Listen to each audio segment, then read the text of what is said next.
komunidad sa Jensan ay nagulantang sa isang karumaldumal na pagpatay sa isang dalaga sa loob mismo ng bahay nito. Sa sobrang brutal ng ginawa ng salarin ay natagpuan na lang ang dalaga kinaubagahan na isa ng malamig na bangkay. Si Miyuki Tsukasa Kim o kilala sa palayaw na Yuki ay isang 21 years old estudyante na nakatira sa Purok DBP, Barangay Apupong, Jensan. Nag-aaral ito ng kolehiyo at magtatapos na sana sa kanyang pag-aaral. Ang mga kaibigan nito at mga kakilala ay ibinida kung gaano kabait at ka-approachable si Yuki. Ang dalaga ay isang masugid na mag-aaral at sa kabila ng hirap ng kursong kinuha ay pinursige nitong maiiraos at makatapos sa pag-aaral. Sa taglay nitong galing at ganda, ang dalaga ay nagkaroon ng mga awards sa kanyang paaralan. Makikita mo talaga sa galing nito sa pag-aaral na ang dalaga ay mayroong magandang kinabukasan. Lalo na't papatapos na sana ang babae sa kursong Bachelor of Science in Fisheries sa Mindanao State University.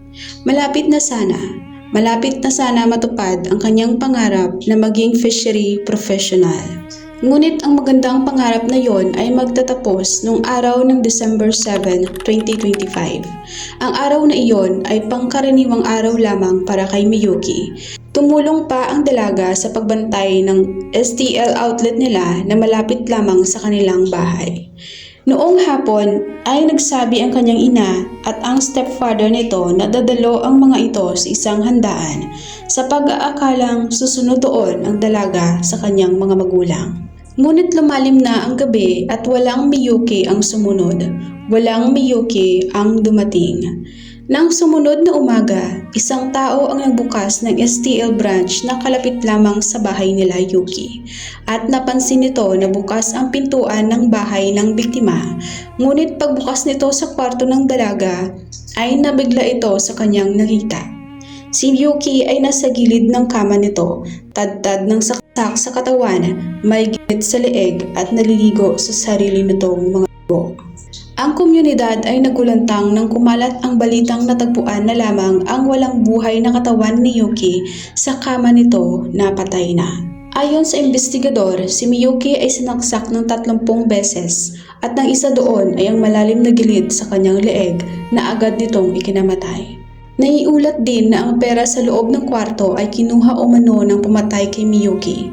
Ang mga kapitbahay ng babae ay nakarinig ng mga tahol ng aso noong gabi ng December 7 kung saan mag-isa lamang si Miyuki na naiwan sa kanilang bahay dahil ang mga magulang nito ay nasa isang okasyon.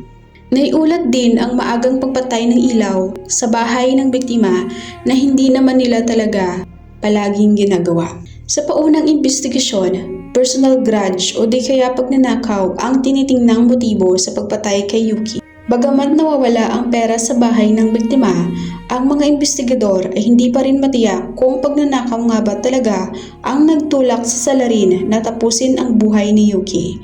Dahil ang napakaraming saksak at malalim na sugat nito sa leeg ay maaaring indikasyon ng personal na pagkamuhi. Maraming nagpaabot ng pakikiramay kabilang na doon ang kanyang paaralan, mga politiko na nanawagan sa mabilisang paglutas ng kaso, mga kaklase ng biktima at ang mga kaibigan nito. At dahil sa sobrang brutal ng pagpatay, ay naging laganap na din ito sa iba't ibang platform tulad ng Facebook. Makikita din sa video ang masakit na pag-iyak at pagsusumamo ng mga magulang nito. Ang kanilang paghiyaw at pagtangis ay talagang nagbibigay ng kirot sa puso. Naway makamtan ni Miyuki ang hustisyang nararapat sa kanya sa mas madaling panahon para sa ikatahimik ng pamilya at ng yumaong biktima. Ang lungkot isipin na isang matayog na pangarap at magandang bukas ang naputol dahil lamang sa demonyong walang awa na kumitil ng buhay. Sa kasalukuyan, ang mga kapulisan ay patuloy pa rin sa paghahanap ng karagdagang ebidensya upang maisagawa ang sulid na kaso para sa biktima. Sa kasalukuyan ay mayroon na silang 3 person of interest at ongoing pa ang kaso. Para maging updated ka sa kaso na ito ay mag-subscribe ka na sa ating channel dahil marami pa tayong gagawin ng mga episode na tiyak na ikagugulat mo. Huwag mo din kalimutan i-like ang video na ito at sabihin sa comment section kung ano ang opinion mo tungkol sa kaso ito. Maraming salamat sa pakikinig at mag-ingat tayong lahat.